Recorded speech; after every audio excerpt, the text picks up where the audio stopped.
If you're watching the Dallas housing market right now and feeling uneasy, well, that's not by accident, because the information most people are getting from headlines, social media, and even other agents is either simplified or flat out wrong. And that confusion is causing buyers and sellers to make decisions they're going to regret later. When you actually look at the data, something unexpected is happening. Some homes are selling quickly and others are sitting, sometimes even for months, in the same area. Well, today we're going to break down exactly what's happening across the DFW market using real data. And we'll show you actually which suburbs are top performing, which ones are the worst performing, based on the cities that we're asked about the most. And at the end, we'll explain what all of this means if you're even thinking about buying or selling in the next 3 to 6 months, because that's where the real consequences show up. We have to start with the mortgage interest rates because that is still the biggest driver for buyer behavior. This graph shows the mortgage interest rates over the past year. What stands out is that the rates have not been climbing, they've actually been drifting down. We've been hovering in the low to mid 6% range. Most projections going into next year have the rate staying somewhere in the upper 5s to low 6s. And here's the key point most people are missing. Buyers are waiting for the interest rates to drop significantly, and there is absolutely no signs of that happening. This is creating a really interesting dynamic. A lot of buyers aren't leaving the market, they're delaying decisions because they think a big rate drop is just right around the corner. But when that drop doesn't come, what happens is pent up demand. And that demand doesn't show up evenly. It shows up in certain price ranges, certain suburbs, and certain types of homes. That's why the market feels very inconsistent right now. This is also where mortgage applications come into play. Mortgage applications give us a real-time look at buyers' intent. When applications rise, buyers are leaning back into the market. When they flatten or dip, the buyers are on hold. Right now, applications tell us buyers have not disappeared.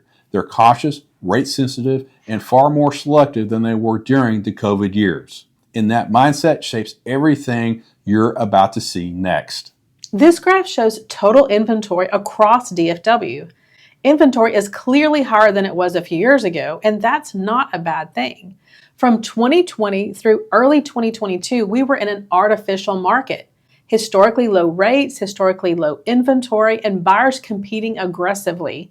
That environment pushed prices up so fast, but it wasn't sustainable.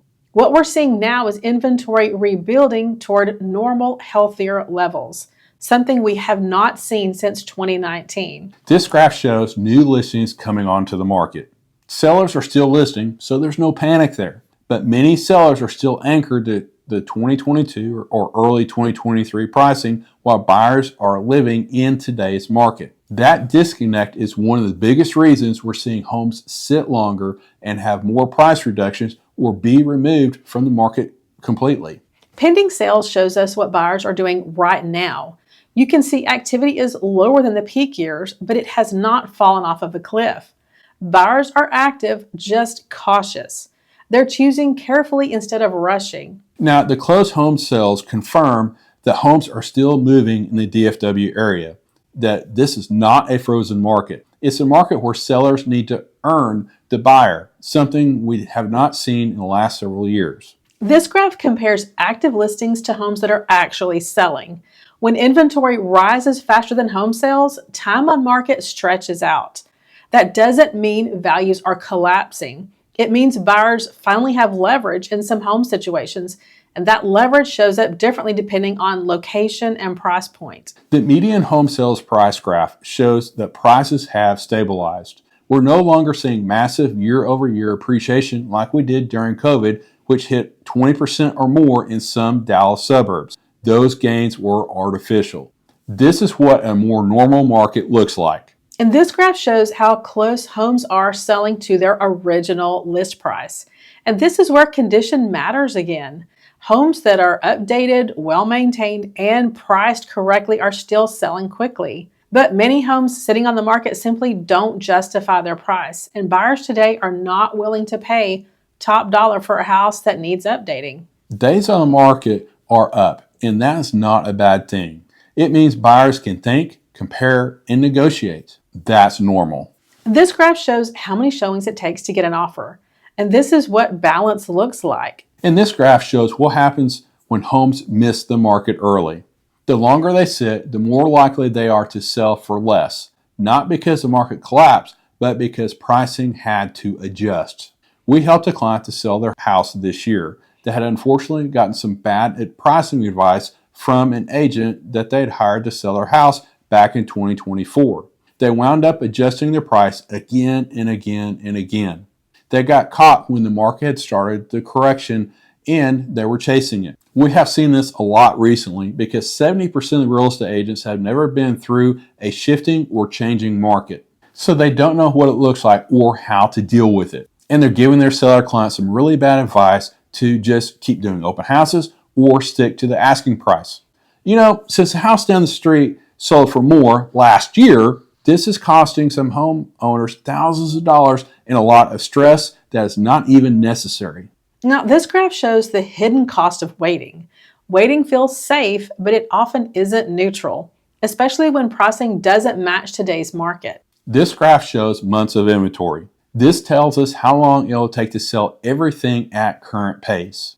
Under 5 months is still considered a seller's market. Around 6 months is a balanced market. 7 months or more starts to favor the buyers. And you can see the DFW counties are now no longer moving together. Now, let's talk about some of the top and worst performing cities.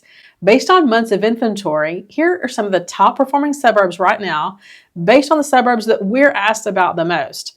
Grapevine is coming in at 2 months, Colleyville at 2.2 months, Trophy Club at 2.3, and Highland Village at 2.4 months. These are still very seller-leaning markets.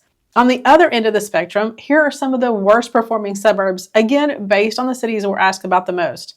Flower Mound's coming in at 2.5 months, Keller is at 3 months, Southlake is at 3.5 months, and Northlake is at 4.8 months. Still in a seller's market, just selling at a very different pace. If you're thinking about selling in the next 3 to 6 months, this market rewards realism. Condition matters, pricing matters, and a strategy matters again. Buyers are a lot more willing to walk away if they are not seeing the value. They're much more cautious about moving forward if the house isn't in the condition they expect. And if you're buying, there are no fire sales, but there is more negotiating happening. More inventory means more choice and more room to negotiate terms. But location and condition still matter. So the shocking part of this market isn't that it's crashing, because it's not. It's that we've returned to a normal pace, and the people struggling the most are the ones still expecting the market to work like it did during the COVID years. Understanding this is what will help you make the smartest decisions when buying or selling in the Dallas suburbs. Now, if you're thinking about selling, the next video you'll want to watch is right here, where we break down what agents not to hire and how choosing the wrong one in this market can cost you a lot of money and stress. So we'll see you there.